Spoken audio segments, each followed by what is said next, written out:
अब बात सीधे तेहरान की यहां पर होगी, क्योंकि तेहरान में इजरायल के नए हमले देखने को मिले हैं। इजरायल ने ईरान पर हमले और ज्यादा तेज यहां पर कर दिए हैं। तेहरान में भी कई तस्वीरें निकलकर सामने आए, वो तस्वीरें आप तक यहां पर हम पहुंचाएंगे। और देखिए किस तरीके से एक एक इलाके को टारगेट किया जा रहा है, चुन चुन कर खत्म किया जा रहा है। इजरायल ने ईरान पर अपने हमले और ज्यादा तेज कर दिए हैं। देखिए ईरान का एयर डिफेंस सिस्टम बहुत ज्यादा मजबूत नहीं है, इसका फायदा सीधे सीधे इजरायल उठा रहा है। लेकिन बैलिस्टिक मिसाइलें भारी संख्या में इस वक्त ईरान के पास हैं, जितनी शायद इजरायल के पास भी नहीं है, उससे ज्यादा बैलिस्टिक मिसाइलें ईरान के पास यहां पर हैं। और ऐसे में आप देखिए दोनों तरफ से हमले हो रहे हैं, लेकिन इजरायल ने अपने इन हमलों को ईरान पर और ज्यादा तेज कर दिया है। ईरान की राजधानी है तेहरान, तेहरान का क्या हाल है आप देखिए।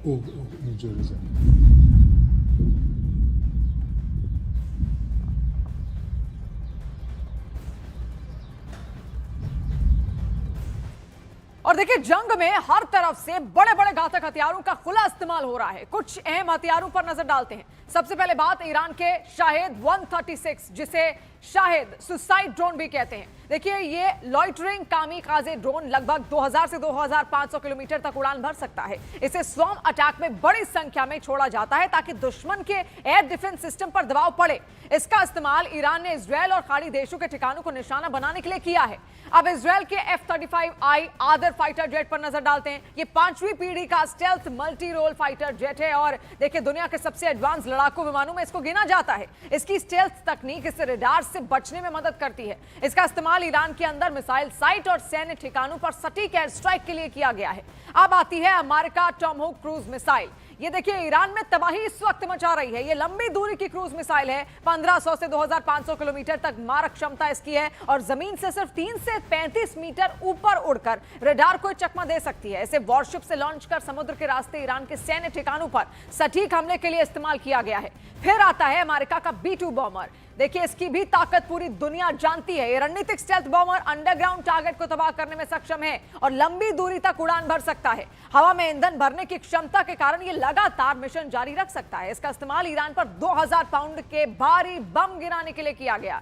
फिर इजरायल के सबसे बड़ा सिरदर्द बनी है ईरान की खैबर शिकन मिसाइल। देखिए ये लगभग 1450 किलोमीटर रेंज वाली long range solid fuel ballistic missile है। इसे तेज और सटीक हमले के लिए डिजाइन किया गया है। इसका इस्तेमाल ईरान ने इजरायल के डिफेंस सिस्टम को भेदने और रणनीतिक ठिकानों को निशाना बनाने के लिए किया है। इन तमाम मिसाइलों का जिक्र बार बार आप यहां पर सुन रहे होंगे, इसीलिए इनको बताना भी बेहद जरूरी है कि किसकी ताकत कितनी ज्यादा जरूरी यहां पर है। अब देखिए ईरान का शाहिद 136 ड्रोन चर्चा में लगातार है, क्योंकि एक छोटे से ड्रोन ने ईरान की नाक में दम करके रखा है। शाहिद 136 ईरान में बना एक ऐसा ड्रोन है जो मुख्य रूप से हमले के लिए डिजाइन किया गया है। इसे कम लागत वाला हथियार भी माना जाता है। इसे आत्मघाती ड्रोन भी कहते हैं, क्योंकि एक बार इस्तेमाल होता है यानी ये अपने लक्ष्य तक पहुंचकर ही फिर फट जाता है। ये ड्रोन लगभग 2000 से 2500 किलोमीटर की दूरी तक उड़ान भर सकता है और ईरान से इजरायल की दूरी करीब 1600 से 1800 किलोमीटर की है, इसीलिए ये आसानी से इजरायल तक पहुंच सकता है। ईरान ने इसे 2020 में तैयार किया था। रूस यूक्रेन जंग के समय भी इसकी खूब चर्चा हुई थी और तब से लगातार ये चर्चा का विषय बना हुआ है। बेत शेमेश में हुए हमले के बाद के हालात देखिए। यहाँ ऐसी तबाही हुई और इतनी जान गई कि तेल अवीव से लेकर वाशिंगटन डीसी तक हड़कंप मच गया। यहाँ पर मिसाइल गिरी तो बंकर तक फटकर तबाह हो गया और वहाँ मौजूद कई लोग मारे गए। इजराइल को सबसे ज्यादा दहलाने वाली फत्ताह मिसाइल नेतन्याहू के लिए बहुत बड़ी चुनौती बन चुकी है। ईरान की फत्ताह एक हाइपरसोनिक मिसाइल है जिसकी रेंज 1400 से 1500 किलोमीटर बताई जाती है। इस मिसाइल की रफ्तार मैक 15 तक है, यानी ये 18,000 किलोमीटर प्रति घंटे की रफ्तार तक पहुंच सकती है। इजराइल का मिसाइल डिफेंस हाइपरसोनिक हमलों को रोकने में नाकाम साबित हो रहा है, लेकिन नेतन्याहू इस वक्त डिफेंस से ज्यादा ऑफेंस यानी आक्रामक होने पर ध्यान दे रहे हैं। אנחנו במערכה שבה אנחנו מביאים את כל כוחו של צה"ל כפי שלא היה מעולם למערכה הזאת כדי להבטיח את קיומנו ועתידנו. אבל אנחנו מביאים למערכה הזאת גם את סיועה של ארצות הברית, את ידידי נשיא ארצות הברית דונלד טראמפ, את צבא ארצות הברית, ושילוב הכוחות הזה מאפשר לנו לעשות את מה שאני מייחל לעשות כבר 40 שנה. להכות את משטר הטרור שוק על ירך. इजराइल पर हुए हमलों में जिन मिसाइलों ने तबाही मचाई है उनकी लिस्ट देख लीजिए, क्योंकि यही अब तक नेतन्याहू के लिए सबसे बड़ी परेशानी बनी है। इनमें सबसे खतरनाक फत्ताह 1 और खैबर शिकर मिसाइल शामिल हैं। इसमें कद्र और इमाद मिसाइल भी शामिल हैं। फत्ताह हाइपरसोनिक मिसाइल की रेंज 1400 किलोमीटर है। खैबर शिकन मिसाइल की रेंज 1450 किलोमीटर है। कद्र मिसाइल की रेंज 2000 किलोमीटर तक है और इमाद की रेंज किया गया है। थाड 200 किलोमीटर की दूरी तक दुश्मन की किसी भी मिसाइल को मार सकता है।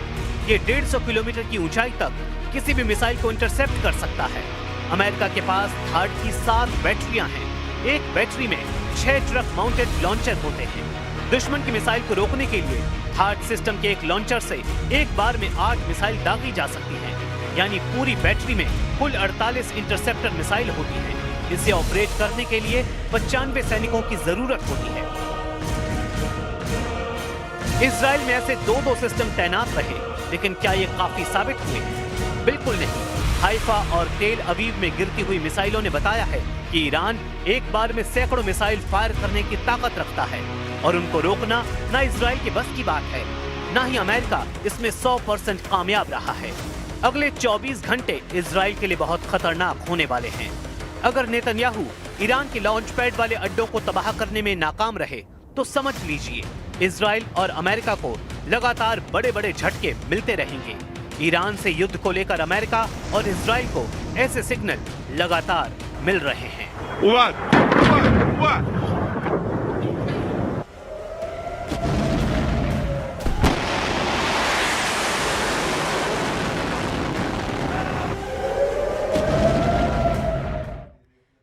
तो पूरी तस्वीर हम आपको यहां पर दिखा रहे हैं। आप देखिए, आप ग्राफिक्स के जरिए आपको बताते हैं कि ईरान के पास कितनी मिसाइल पावर इस वक्त मौजूद है। देखिए, युद्ध शुरू होने से पहले 2500 से 3000 मिसाइलें थी, जबकि 4 दिन की जंग के बाद ये करीब करीब आधी होकर 1500 तक यहां पर पहुंच गई हैं। इससे ज्यादा देखिए उनके पास मिसाइल इस वक्त मौजूद नहीं है, लेकिन ये ताकत यहां पर इतनी भी काफी है क्योंकि जिस तरीके से लगातार ईरान भी अपनी मिसाइल पावर दिखा रहा है, इसके अलावा इजराइल भी अपनी मिसाइल पावर दिखा रहा है। आप देखिए किस तरीके से दोनों ही ओर से धमाके यहां पर हुए हैं, लेकिन सबसे ज्यादा अगर मजबूती है, ईरान के पास मिसाइल की ताकत है, इसके अलावा इजराइल के पास है उसका आयरन डोम सिस्टम, जिसकी वजह से वो हर मिसाइल को ध्वस्त कर सकता है। अब देखिए, आप समझिए कि ईरान के पास किस मिसाइल की कितनी खेप मौजूद है।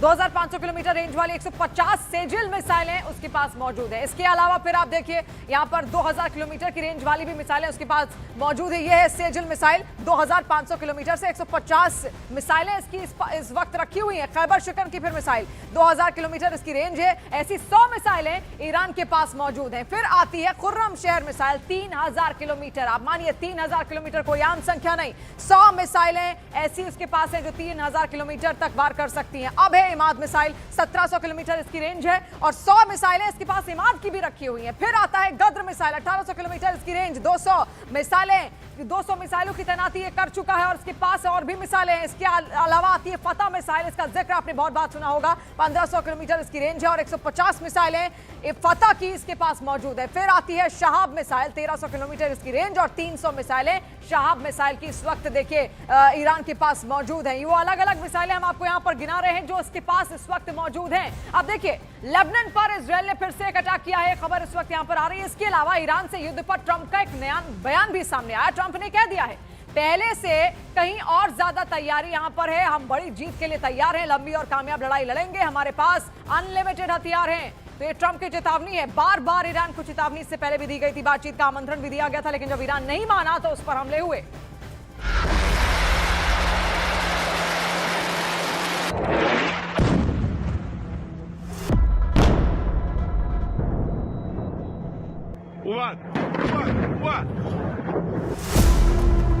नेतन्याहू की ललकार, ट्रंप की यलगार, परमाणु बम पर नो कॉम्प्रोमाइज।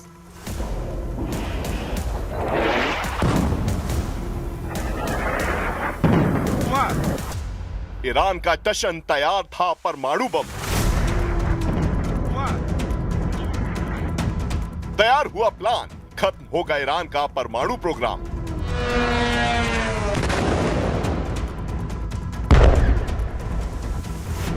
अमेरिका, इजराइल और ईरान के बीच चल रही हाहाकारी जंग के बीच नेतन्याहू ने एक बार फिर ईरान के परमाणु बम की बात की। दावा किया कि ईरान ने अपने परमाणु बम बचाने के लिए बंकर बनाए थे, वो उन्हें वहां छिपाना चाहता था, इसलिए ईरान को रोकना जरूरी था और इसलिए उस पर हमला किया गया। नेतन्याहू ने यह भी साफ कर दिया कि ईरान पर हमला शांति के नए रास्ते खोलेगा। This is a gateway for peace, for a broader peace, and I believe that we can achieve it. The most important thing to understand is that when we worked together, President Trump and I, we achieved, in fact, 4 breakthroughs for peace, brokered by President Trump, working together with me. We brought forward the Abraham Accords, which was 4 peace treaties with 4 Arab countries, and now, working together against Iran, we'll be able to bring many, many more peace treaties. So this is not an endless war. This is a gateway to peace. It's the exact opposite of what people are saying. Netanyahu ने Khamenei सरकार की नीतियों को भी Iran की बर्बादी का कारण कहा। Iran, for 47 years, has been chanting death to America, death to Israel too. But you're the big Satan, we're the small Satan. Death to America. They've murdered and maimed thousands of Americans in Iraq and Afghanistan with their IEDs. These are roadside bombs. They bombed your embassies. They tried to assassinate Donald Trump, the President of the United States, twice. They've murdered their own people. They massacred so many.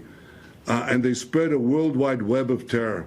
So this is a regime committed to destroying the United States of America. It's the only country on the planet that says so openly and works tirelessly to achieve that goal.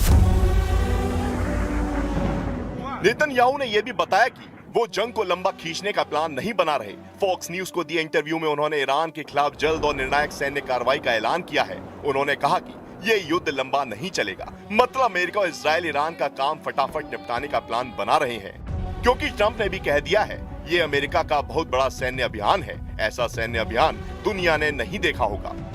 यानी इस बार are होगा या पार, क्योंकि Iran झुकेगा नहीं और Trump और Netanyahu रुकेंगे नहीं। सबसे बड़ी बात ये कि अब अमेरिका और इजराइल की सुई ईरान के परमाणु ठिकानों को तबाह करने पर अटक गई है। दोनों ने कसम खा ली है, जब तक ईरान के परमाणु कार्यक्रम का नामो निशान नहीं मिट जाता, ईरान चलता रहेगा।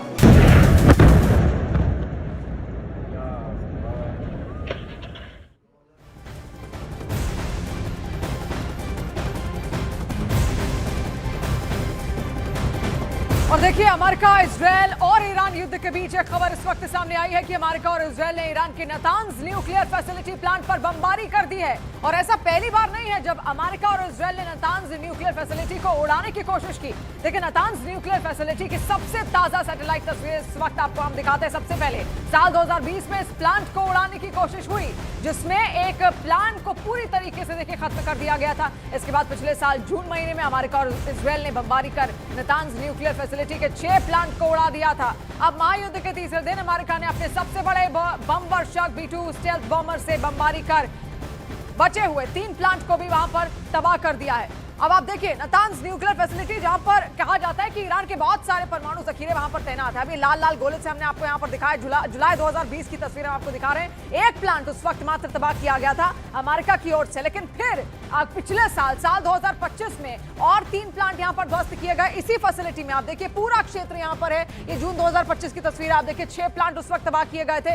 ये वो 6 प्लांट है जिनको यहां पर तबाह किया गया था। आप देखिए, हमारों के जरिए आपको दिखा रहे हैं। फिर अब आज की तस्वीर मार्च 2026 की, 3 प्लांट फिर तबाह कर दिए गए हैं। यानी एक तरीके से पूरा जो प्लांट, न्यूक्लियर प्लांट यहां पर था, जहां पर न्यूक्लियर हथियार, न्यूक्लियर वेपन्स बनाने की कोशिश कहीं ना कहीं ईरान करता था, उसको खत्म करने की पूरी कोशिश यहां पर कर दी। और यही सबसे बड़ा टारगेट यहां पर था। देखिए, लगातार कोशिश यही थी कि इन न्यूक्लियर प्लांट्स को, न्यूक्लियर फैसिलिटीज को ईरान की खत्म कर दिया जाए, क्योंकि यही इसकी ताकत है। जितनी यूरेनियम लगातार ईरान इकट्ठा कर रहा था, उससे डर भी यहां पर बना हुआ था। अब एक और बड़ी खबर इस वक्त आ रही है, लेबनान पर इजरायल ने फिर से हमला कर दिया है। देखिए, दक्षिणी बेरूत में इजरायल का यह हमला हुआ। हिजबुल्लाह के ठिकानों पर इजरायल ने यह अटैक यहां पर किया। हिजबुल्लाह वही संगठन जो ईरान का समर्थक रहा है, ईरान का साथ देने वाला रहा है। और खामनेई की हत्या के बाद लगातार किस तरीके से बौखलाया हुआ था हिजबुल्लाह, हूथी, आपने देखा। अब वो तस्वीर भी आप यहां पर देखिए। लेबनान के कई शहर, खासतौर पर जो दक्षिणी और पश्चिमी छोर है, इस वक्त लेबनान का सबसे ज्यादा वो प्रभावित है, क्योंकि हिजबुल्लाह के कई ठिकाने वहां पर हैं। हिजबुल्लाह एक ऐसा संगठन है जो लेबनान की राजनीति में भी अच्छी खासी धौंस और पकड़ रखता है।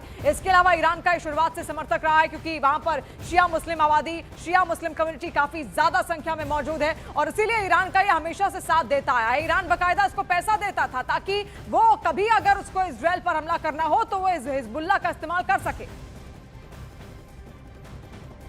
और वॉर ब्रेकिंग के जरिए एक और बड़ी खबर इस वक्त आपको पहुंचाते हैं, जहां पर ईरान में गिराश में भूकंप के झटके महसूस किए गए। 4.3 की तीव्रता का भूकंप यहां पर महसूस किया गया है। आप देखिए भूकंप के झटके भी ईरान में अब महसूस किए जाने लगे हैं। देखिए भयंकर तबाही होती है जब भी कोई बम वहां पर गिरता है, और ऐसे में खास तौर पर सबसे ज्यादा असर क्लाइमेट चेंजेस, इसके अलावा धरती पर भी महसूस होता है। धरती की टेक्टोनिक प्लेट्स पर इसका सीधा असर पहुंच सकता है। और अभी फिलहाल जो खबर सामने आ रही है वो ये कि 4.3 की तीव्रता का भूकंप गिरोश में ईरान में देखा गया।